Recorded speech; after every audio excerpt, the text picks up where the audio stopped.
Hello, and welcome to season 2 of the Future of Energy podcast, where we explore the challenges and opportunities of transitioning to a low carbon future.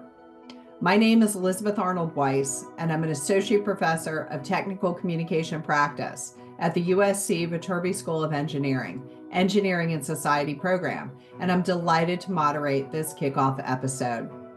In this episode, we will introduce the podcast team, share the origin story and purpose of the podcast, and preview our exciting season 2 lineup. It is such a pleasure to introduce our team. We have 2 remarkable student hosts who will interview and lead discussions with guests throughout the season. Mila Rihak and Rashan Kavuli. Mila, please introduce yourselves. Share a bit about what you're studying, what you hope to do, why this is important to you, and why you wanted to be part of the podcast. Absolutely. Well, hi, my name is Mila. I'm a senior chemical engineering student finishing up my undergrad here at USC. Um, I have been in the oil and gas industry for a lot of my undergrad, either in the research side or in the industry side. And so going into this podcast, I already had some prior background and experiences into a sliver of the energy industry. And that's why it was so exciting for me to have this opportunity to, as a student, be able to join a podcast and learn even more than what I've learned so far during my undergrad. And during this podcast alone, I've learned so much on why sustainability and energy transition is important to me. It's important to understand where we are and where our future can go as far as the energy transition. And I truly believe that with this podcast, us, me and Roshan, as students and our audience members will be able to come along with us on this journey and learn about the energy transition. Well, my name is Rashan, and I'm a freshman studying electrical and computer engineering at USC. Um, I actually knew nothing about the oil and gas industry and about chemical engineering and anything related to the energy transition before joining the podcast. And through the podcast, we've been able to talk to so many people who are super well accomplished in their fields. They dive deep into little small esoteric sort of parts of the energy transition.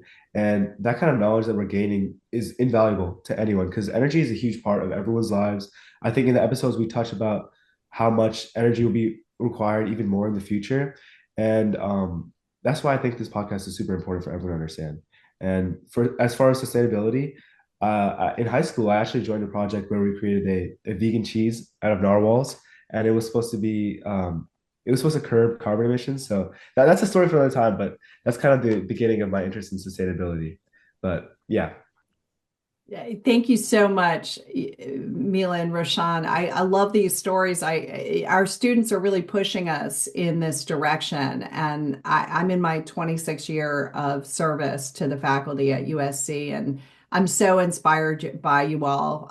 You're just so innovative, and so you all really keep me optimistic and motivated about the future and about the energy transition. So thank you all so much. We also have a fearless producer, Jim Crompton. Professor Crompton comes to us from Colorado School of Mines, where he serves as an affiliate professor of the practice in the Petroleum Energy Department and the Payne Institute for Public Policy.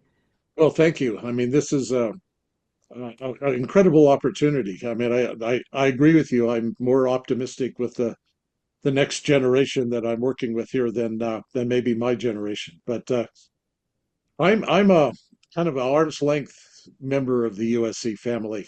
I've known Dr. Ashagi and Dr. Paul for many, many years. A lot of that came from my time when I worked with Chevron Oil Company and Chevron's collaboration with USC on a number of different projects brought me into kind of the Trojan sphere, I guess, if you want to call it that way. But a couple of years ago, now you mentioned this is season 2, and season 1, a year or so ago, Dr. Ashagi and Dr. Paul called me up and said, "Jim, we want you to develop a podcast." Well, I couldn't figure out why they would ask me to do something like this. It was something very different from my normal communication skills, giving technical talks or lectures in classrooms and things like that. But this is the media of the the current generation and probably future generations, and it needs conversations like this, optimistic, balanced, not divisive, inquisitive, kind of conversations with experts and students so that we all learn. I mean, right now sometimes we use communications just to throw mud at each other, but this is a podcast based on learning and asking and with respect and with optimism for how all of this, how solutions can be found, even though they're tough challenges, how solutions can be found. So this is just as you said, Elizabeth. This is an energetic topic for me. I love that. Thank you so much, Jim. Well, welcome to USC. USC is absolutely dedicated to creating a better world by addressing the pressing challenge of sustainability. And in fact, at USC, sustainability is a commitment. It's one of our institutional moonshots. And we are united in our vision for a sustainable future. We understand the future is shaped by our actions today, and our all-in commitment is practical, spanning research, education, campus operations, and very broad community engagement. So this dedication to a clean energy transition for a healthy, just, and thriving campus and world is reflected in the Future of Energy podcast. We're, as you said, trying to open conversation. We're trying to stimulate inquiry. And we offer this podcast to share knowledge and resources with the public, to stimulate new ideas and innovation, and to encourage robust discourse by making a wide range of perspectives accessible to everyone. I know as a team, we are passionate about transforming legacy knowledge into practical efforts toward a sustainable and just future. So the USC Viterbi School of Engineering views engineering as a creative, empowering force in society. And our mission is to engineer a better world for all humanity. The school prioritizes engineering for social impact and societal good, ethical leadership in technology, expanded access to the engineering profession and field, and the development of the trustworthy engineers of tomorrow. Sustainability has always been a core principle of engineering, and working towards it is considered an ethical choice. We look to engineers, our next generation, to help overcome the challenges of the 21st century, and we see those articulated by the National Academy of Engineering Grand Challenges. So we are optimistic about the future and very eager to collaborate across disciplines and different domains to ensure that scarce resources are replenished so that future generations can flourish. With that, we're very excited to hear remarks from Dr. Yanis Yortsos, Dean of the USC Viterbi School of Engineering, and the Zohrab Kaprilyan Dean's Chair in Engineering, a position he has held since 2005. Yortsos joined the USC faculty in 1978. He received a bachelor's degree from the National Technical University of Athens, Greece, and a master's and PhD from the California Institute of Technology, all in chemical engineering. Elected to the National Academy of Engineering, or NAE, in 2008, Dean Yortsos has served in numerous leadership positions and on the NAE Council.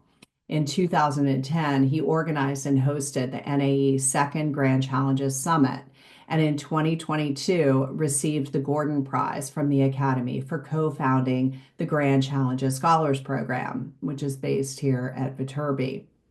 Dean Yortsos was the principal investigator of the National Science Foundation Innovation Corps, Innovation Node Los Angeles, and the NSF Gender Equity Initiative, and currently serves as the principal investigator of the NSF Innovation Corps Innovation Hub for the entire Western region. So with that, here is Dean Yortsos. Hello.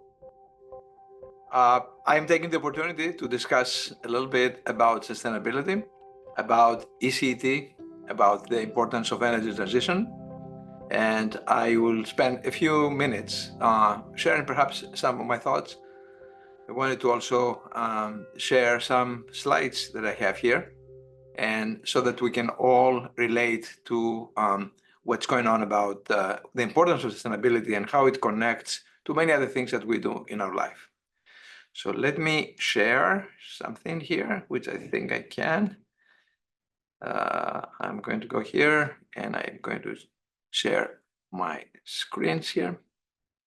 So let's start with this particular slide that I have shown here. And since I'm an engineer, I have to talk about engineering. And the most important thing to consider is that engineering is fundamentally about purpose.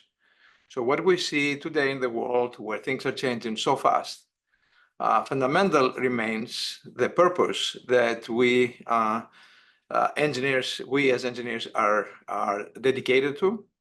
And when I talk about purpose, and when I look at what we do, what we teach, what engineering is about, can be essentially classified or put together into 4 buckets.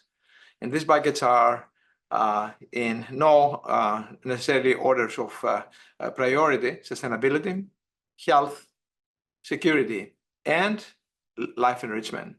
All of them are essentially enabled by advanced computing, and this is why computing is so important in order to be able to solve some of these problems, but not the only one.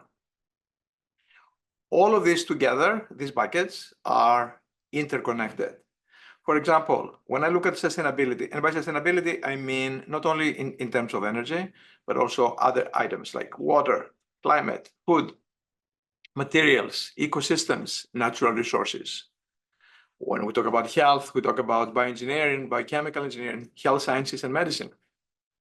Security, talking about cyber, space, national security, supply chains, electronics, infrastructure. And with enriching life, we essentially discuss how engineering and technology can enrich our lives, whether it's through arts, education, entertainment, and also to enable scientific and technological discovery. Now, all of these buckets, all of the activities that we do have a tremendous impact on society. And so that's an important thing to keep in mind. But more importantly is to understand that each one of these buckets is interconnected with one another. For example, progress in sustainability will also have progress in health, particularly for countries or parts of the world where, let's say, bad weather, bad climate changes may affect the health of individuals there. Sustainability may affect security in the sense that if you have global changes, then this also have an impact on security as well, and infrastructure. So we've seen this, for example, at the United Nations Conference of Parties, COP28, COP29, many of the things that are going on right now in the world. And finally, sustainability can enrich life because many of the things that we do, let's say, regarding climate change, the impact of climate change on life enrichment can be significant and very deep. So when we look at what we do in engineering and in technology, all these advances in all these buckets essentially are interconnected. That's why they are essentially interdisciplinary, very impactful and relevant. So when I talk about E-CET and the energy transition, I think what we can do there will have impact pretty much across the board because it can affect health, security, enriching life, essentially have an impact on society.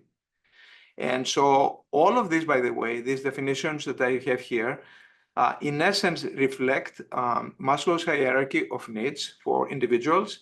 I have here on the right of my slide, show you the Maslow's hierarchy from physiological to safety, belonging, esteem, and self-actualization. You can think of the buckets on sustainability, health, security, and enriching life as equivalent steps across the Maslow hierarchy for the planet and for our society at large. So hopefully I have been able to convince you that working in the area of sustainability is very important because it affects pretty much everything else that we do. And but in turn, many of the other things that we do in other parts of all these technological areas can also affect sustainability as well. We can see that if many of the technologies that one can, let's say, develop in security may affect sustainability and the like. So hopefully I have been able to give you some understanding of this. So let me go to the next slide, and which I think I can put here. And I want to make the analogy between sustainability and health. So just like the health of the planet, when we talk about sustainability, we're essentially talking about the health of the planet. And the health of the planet is essentially, I want to make it, to translate this to the health of the individual. So we may ask the question, what is potentially a curriculum on sustainability? I have this analogy here in which I say that in order to create a curriculum for sustainability, maybe we should look at the curriculum for the health of the individual. Let's, for example, take what we do in the health sciences. So let's focus for a moment in health sciences. So health sciences, we have a biology, a fundamental science there that essentially dictates how the human life is and its impacts. Then you have technologies, medicine and bioengineering. I will say medicine is fundamentally technology, even though there are other aspects that they don't make it identical to the technology, but they are actually very similar to that. And a third component in all health curricula will be wellness and public health. Now let's make the translation between health and sustainability. I think that when we talk about sustainability, one way to think about it, if you were, let's say, to create a curriculum for sustainability, something that we can follow and educate our students, there will be a fundamental scientific discipline. In this case, is a discipline that will have to deal, let's say, for example, with the climate. So that will be an earth science discipline, or maybe it will be something else on sustainability. Cannot necessarily be climate, could be, for example, agriculture, or can be something that relates to the way we live and the way the planet in a way breathes and lives, the way that there is a homeostasis, if you wish, about the planet. Then we have a technology part. So just like we have medicine and bioengineering, I think we have technologies, for example, in energy or the energy and water. And the energy transition of E-CET is a fundamental energy technology that actually applies to sustainability. One can have, of course, multiple other technologies that are not necessarily related to energy. I mentioned efficiencies, materials, many other things that essentially correspond to sustainability. If we look at, for example, for decarbonization, there will be a significant interest in technologies for decarbonization. Or perhaps we talk about storage of CO2 in the subsurface and utilization of that. That will be other technologies as well. Finally, the corresponding to wellness and public health will be what I call the 4 Ps, which are people, planet, peace, and prosperity. To some extent, these are part of the UN Sustainable Development Goals. So one can say that when one deals with sustainability, one can have to understand the fundamentals of scientific undertaking of sustainability, in this case, climate, technologies. And with technologies, we mean any alternative energy could be, for example, solar or wind, but also equally importantly, nuclear. Nuclear will be an important technology if we want to actually address the most important areas of energy transition. And I think that's something that one has to pay much more attention to. And finally, we're talking about the 4 Ps, people, planet, peace, and prosperity. This essentially is the wellness of the planet, just like we're talking about wellness and public health for individuals. So now that I have made this analogy here, I'd like to also show you, for instance, what we have been talking about energy transition. So here's a slide with projections for different scenarios and shows you how wide this transition can be and whether we can achieve the 2-degree less than 2-degree target, which was postulated by IPCC in 2021, and which actually is changing every year as we approach 2050, which was the target that was made. And so you can see that depending on how intense is our effort in terms of energy transition, we have a chance to reach this target or actually exceed it, in which case it's not going to, could be rather different situations, because we're going into regimes of changes in the temperature of the planet that we have never experienced before, and this can create all kinds of unintended consequences. So time is of the essence and requires how to prioritize. Now, I want to also make a comment about sustainability. Last summer of 2024, I was asked to provide a lecture on educational curricula for sustainability. So essentially this slide that I show here comes from that. And that was in Greece. So when I was giving my lecture, I was talking to my colleagues there. Now, if you go to if you Google and ask the question, translate sustainability from English to Greek, then the word that you get is a word called viosιμότητα, which essentially means viability, and it fundamentally means getting by. In other words, let's do something that will help us get by and be somehow able to reach some sort of a target, and then do all kinds of possible things in order to be able. So it's kind of a agonizing effort, if you wish. However, when I was there, my colleagues did not refer to sustainability as viosιμότητα. Was actually, they were using a different word called aiphoria. And aiphoria, sorry about that. Aiphoria means thriving and prosperity in Greece.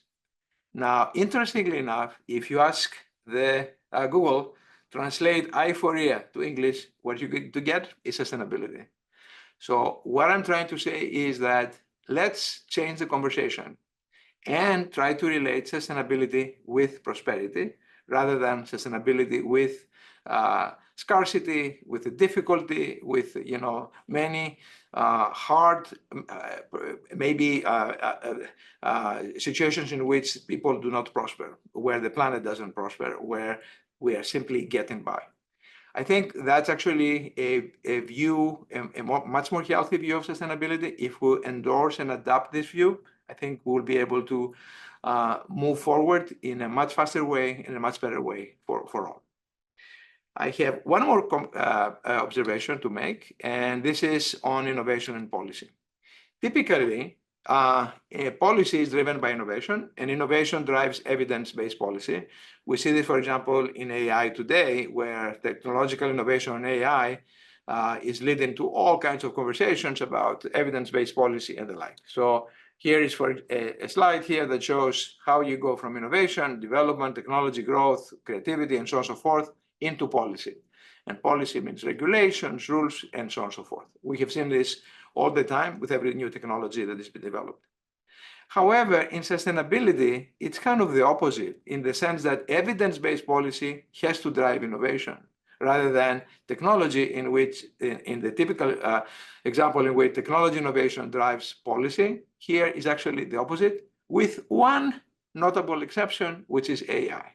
And that exception has to do with the fact that now that AI is such a powerful engine of growth in many different ways and has a tremendous impact on energy, then I think we see many innovative ideas that are developed to drive sustainability in order to be able to satisfy the fact that AI is going to be a very significant consumer of energy as well. So be that as it may, sustainability, so far, we require the evidence-based policy to drive innovation. For example, you have the United Nations meetings and all that. People decide that we need to do X, Y, Z. It was not driven by technological innovation. And then we ask the scientists and the technologists and the engineers to come up with some innovation. I think that now AI helps us accelerate this move because AI will require a lot of energy, and so therefore we expect that there will be tremendous innovation for that. I was in Abu Dhabi a few months ago, and I was looking at the model of one of the leading oil producers there, which they were mentioning the fact AI for energy and energy for AI. So the unprecedented computing power and data availability will, I think, help the sustainability efforts. So I will stop sharing and come back to essentially summarize some of my thoughts here about sustainability. These are sustainability we should view it in a way that has a very positive and a very prosperous way of thinking about it. Humanity has always been able to address and solve big problems, and sustainability today is another big problem. Now, what is different than before is that this is a truly global problem, because if you could do a sustainability effort in country A, but this is not used in country B, then, because let's say when you're talking about the climate, everything, and in terms of emissions, everything all kinds of emissions count, regardless of which country this is coming from. So this requires some sort of a global collaboration and cooperation in order to do that. Hence, you have the United Nations meetings, the latest of which was in Azerbaijan. It was actually not considered a successful meeting. The previous meeting last year was in Abu Dhabi, where actually I attended it. And it was a wonderful, positive meeting. It was chaired by our own alum from chemical engineering, 1995, I believe, Sultan Al-Jaber, wonderful alum of the school and a wonderful friend. And he invited me actually to attend it. And that actually made some significant progress in terms of getting these various countries to agree to move forward in a significant way and taking specific measures, for example, methane emissions and the like, that can be controlled so that we reduce the warming of the planet to some extent. I do believe that in order to be able to be convincing to everyone about the impact, the importance of sustainability, one has to look at these buckets that I mentioned before, because each one of them affects every other bucket, and conversely. We do need to make sure that we follow the scientific process and make sure that all the things that we do are supported fundamentally by fundamental science rather than by slogans or by political agendas. And I think that's another issue that has created obstacles for moving sustainable efforts forward.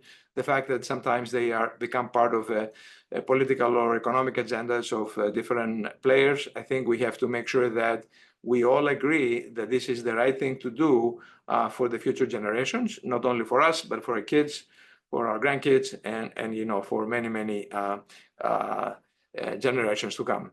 The idea that also that planet will become there is a planet B, as they say. I'm not too sure that right now we are in the process of being able to colonize a planet B that will have the same sort of the conditions for our living that exist here. So my suggestion is that we pay close attention to our own planet and make sure that we create the sustainable environment that is needed in order to be able to make life sustainable for the rest. And I will use the word euphoria, as I mentioned before, and not the word βιωσιμότητα, which means viability, but rather prosperity and thriving.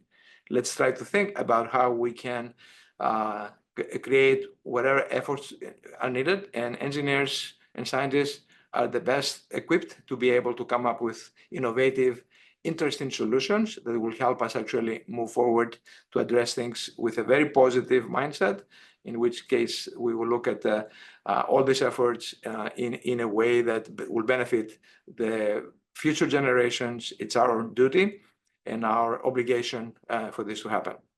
So thank you for inviting me here, and I look forward to continue contributing in this significant effort. So thanks very much.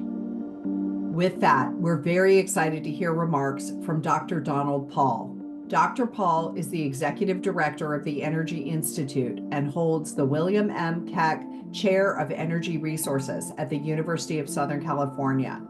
Major USC energy initiatives with industry and government include the Center for Smart Oil Field Technologies, the DOE Regional Smart Grid Demonstration Program, the Center for Energy Informatics, and the recently formed programs on unconventional hydrocarbon resource development and cyber physical security systems for energy infrastructures.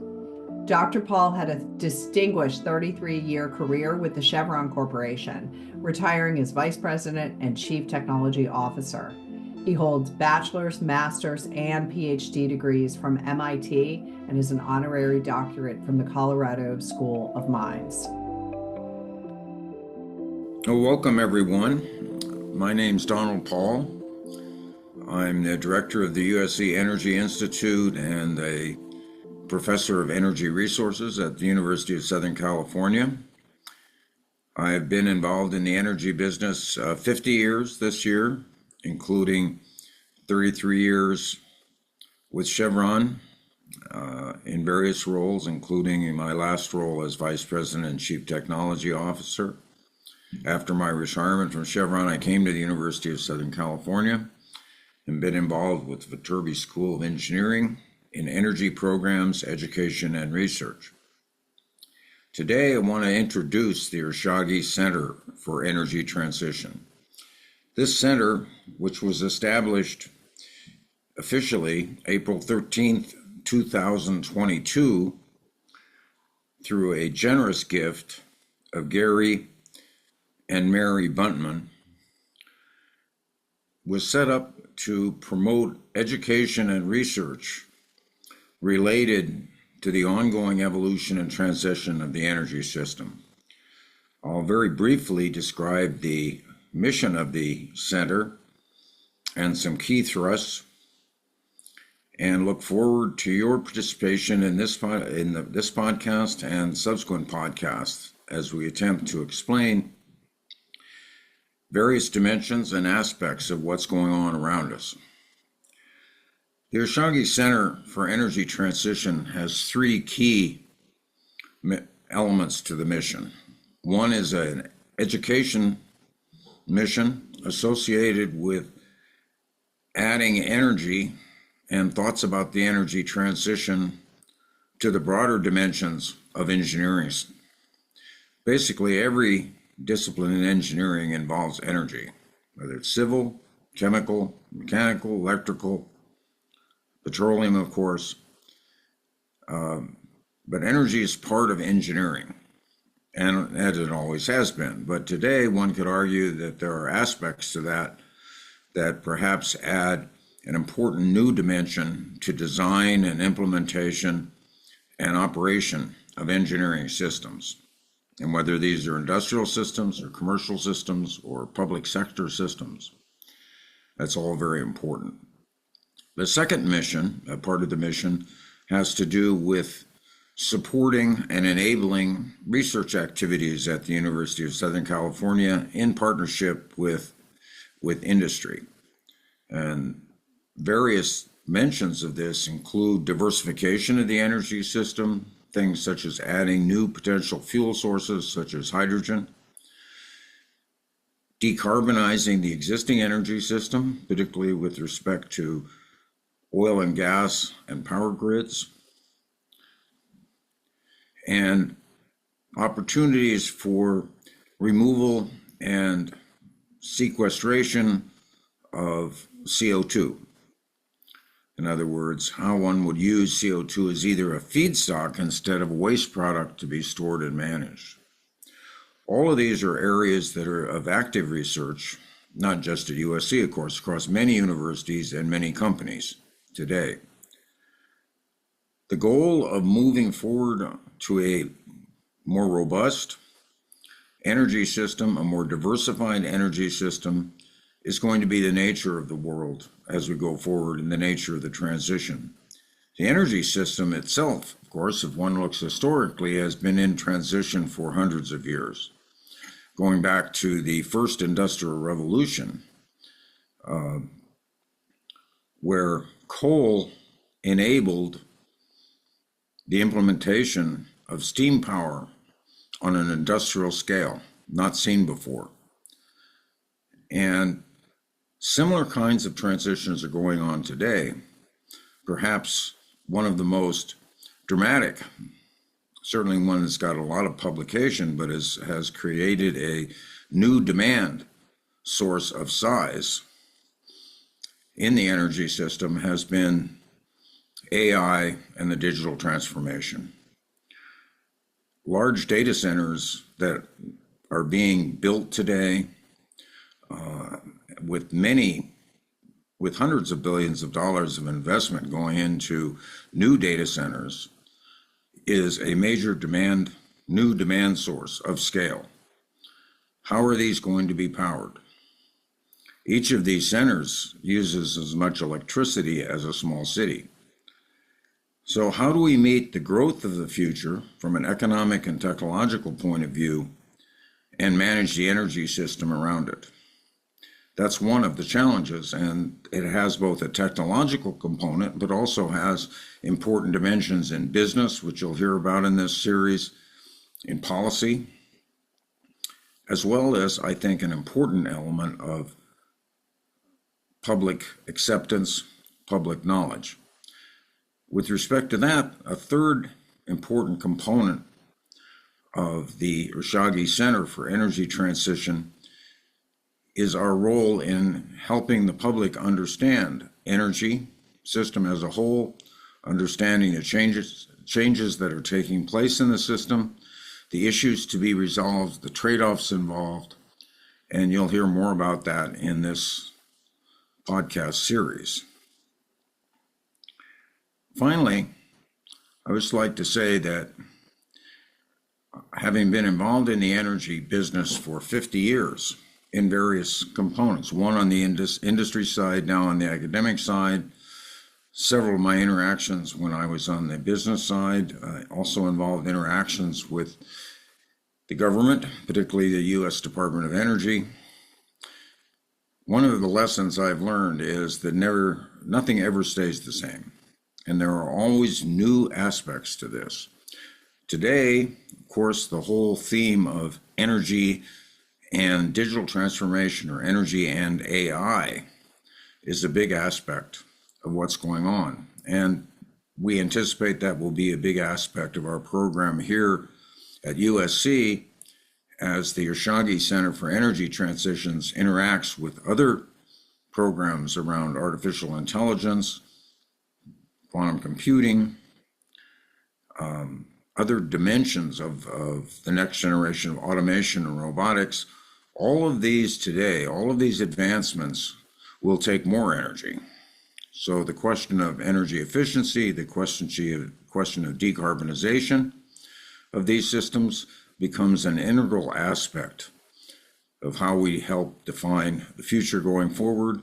And we're pleased to be able to share this information with you and bring additional perspectives, debates about this energy transition as we go forward. Thank you. Well, we want to thank the sponsor of this podcast, USC alumnus Kyle Corner. Kyle is a dynamic and accomplished reservoir development executive based in the Houston area, with career expertise leading multidiscipline teams throughout the world, where he consistently drives value, manages risk, and prioritizes security. The Future of Energy explores the challenges and opportunities of transitioning to a low-carbon future. The purpose of the podcast is to tap into deep reservoirs of expertise, surface legacy wisdom, and transform valuable knowledge into practical efforts toward a sustainable and just future.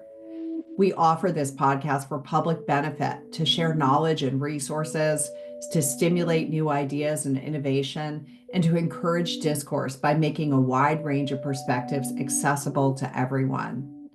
We invite discussion and encourage critical thinking and curiosity as together we navigate some of the most pressing and complex challenges of our time. That is why we begin each episode with an open question. What does a just transition look like? Where will the future generation of energy workers come from? Can we meet rising energy demand? We have an exciting season of episodes ahead where we'll hear from some amazing guests addressing a variety of topics like the blue economy and marine energy, nature-based solutions to climate change, next generation geothermal, the rebirth of nuclear, and clean energy jobs of the future. And now back to our hosts, Mila and Rashawn, for a preview of episode 1. I've often wondered how the climate modeling scientists come up with a single number to represent global temperature and to forecast if the planet is warming or not, and how fast. In this episode, we will be taking an inside look at the data, the uncertainties, and how climate modeling works from Dr. Stefan Kunin, Senior Fellow, Hoover Institute at Stanford University, and the author of the book, Unsettled. This is going to be a pretty interesting conversation. Measuring the entire planet and putting all of those data points into one number is probably pretty difficult. And I imagine different parts of the world are probably, they have different seasons and their temperature changes are probably different as well. We're also going to talk to Dr. Arthur Lee to get an understanding of how global organizations like the United Nations Framework Convention on Climate Change work to build consensus agreements like the Paris Accord in 2015, and on what actions to take about our energy systems. Can you believe that we are coming up on the 29th annual meeting of the UNFCCC in November in Baku, Azerbaijan? I can't even believe it. I guess the climate change conversation has been going on for a really long time, longer than I've been alive. That shows probably how long it's been, in the public mind and how much money has been spent on it. I guess the global energy system, or the systems, and the story of energy transitions is as interesting as it is complex. These are huge issues, but I think it's a great way to start season 2. Oh boy, there's a big difference. And in fact, if we go back beyond the modeling just to the phenomena, weather is kind of what happens every day or every week, whereas climate is the long-term statistical properties of weather, typically over decades. The standard definition by the World Meteorological Organization is 30 years. So you need 30 years of weather data, the statistical properties of it, the averages, the variances, the extremes, and so on, to define a climate. When we try to model the system, the task of weather modeling is very different than the task of climate. They're the same equations in the end, right? It's conservation of whatever, mass, energy, momentum, and so on. But the way in which you apply those is very different. Weather is really an initial value problem. Here's the state of the atmosphere today: winds, temperature, humidity, pressure. And now tell me what it's going to be like over the next hour, over the next day, over the next week. Weather forecasting runs out after about a week because the system's chaotic, and even small changes in how you start can lead to big changes in your predictions 10 days out. So we see weather forecasts going out only 10 days. And it's better than it used to be. But it's still very different than trying to predict the statistical properties of weather over several decades or a century.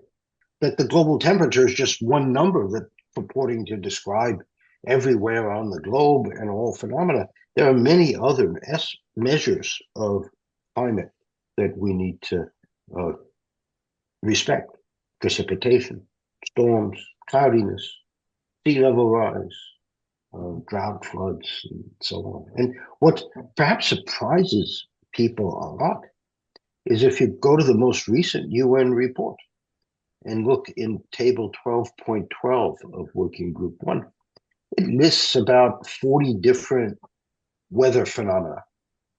And for almost all of them, it says there's been no observable trend over the last many decades. So no detectable increase in hurricane or tropical cyclone activity, droughts, floods, et cetera, et cetera. So, we have not yet seen, and maybe never will see, significant changes in those weather phenomena, which in the end are what matter for human civilization. Exactly. I started in 1999 when I realized that, wow, there's this thing called a Kyoto Protocol. Obviously, that was one of the initial questions. What is this Kyoto Protocol? What's greenhouse gas management? What's Kyoto Protocol? So it was because of the Kyoto Protocol that Indonesia started thinking about replanting forests, some of the forest that has been deforested, especially around our operations that we had no control over. It was all deforested by the people who live there, who conducting the slash and burn agriculture because they needed to make a living. There's some of these folks, they're not necessarily the landowners, but if they own the land or whether or not they did, simply they carried out slash and burn.